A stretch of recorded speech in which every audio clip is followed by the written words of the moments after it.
El señor Ángel Bigatti, muy buenos días, ¿cómo le va? ¿Cómo está? Bienvenido a Las Cosas Como Son, aquí con Leo, Fernando Acosta y Guillermina.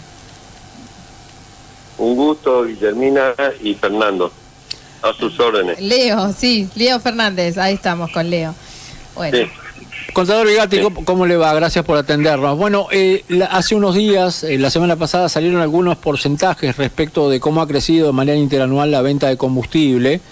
Y algo que llama la polémica es el nivel de crecimiento que tiene en Formosa la venta de combustible y específicamente no el gasoil, que es un poco más representativo de una zona, entre comillas, productiva, sino de la nafta. Creció más la nafta que el gasoil.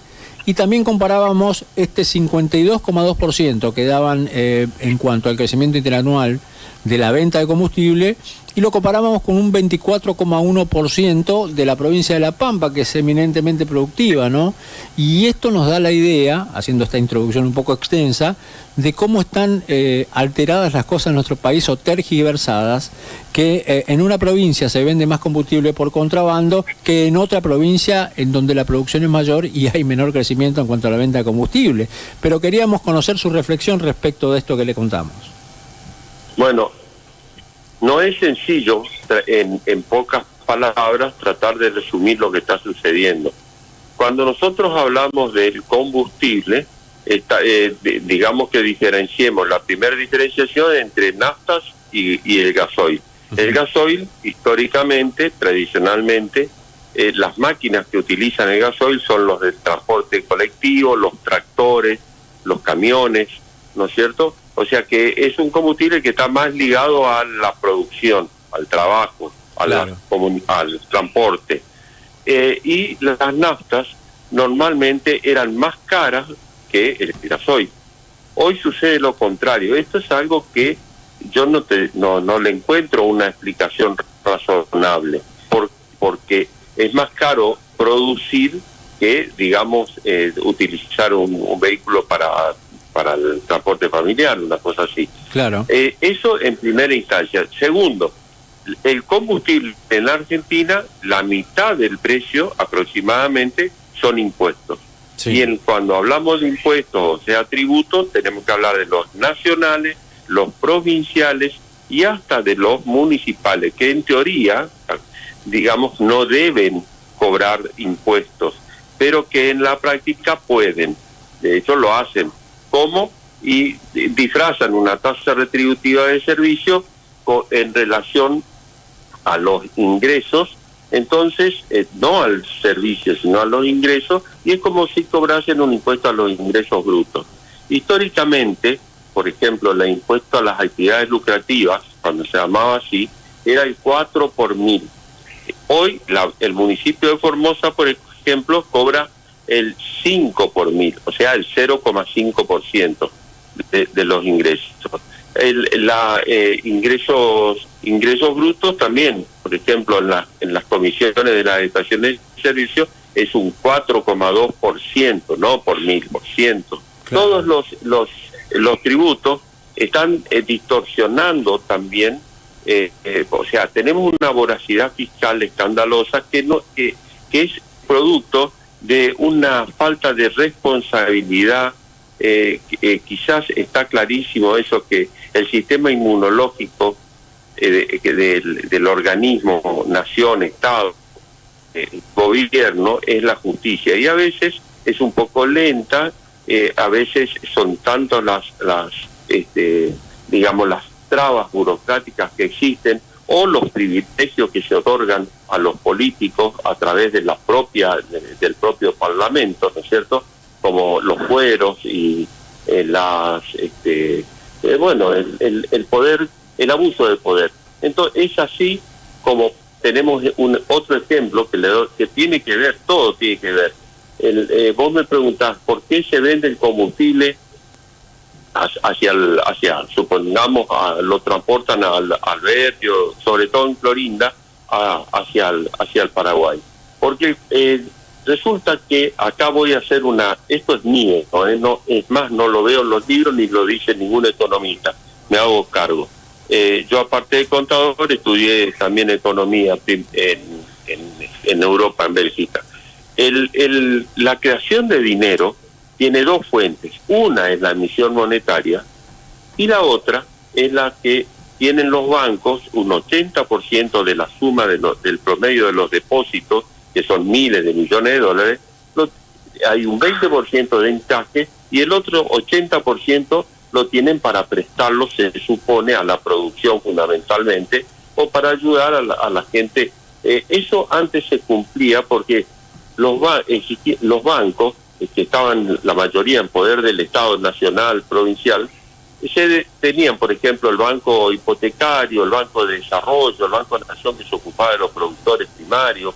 Entonces, el crédito tenía un fin que era el del movimiento de la economía, de la producción, de la generación de bienes y de mejores servicios, mejorar la productividad.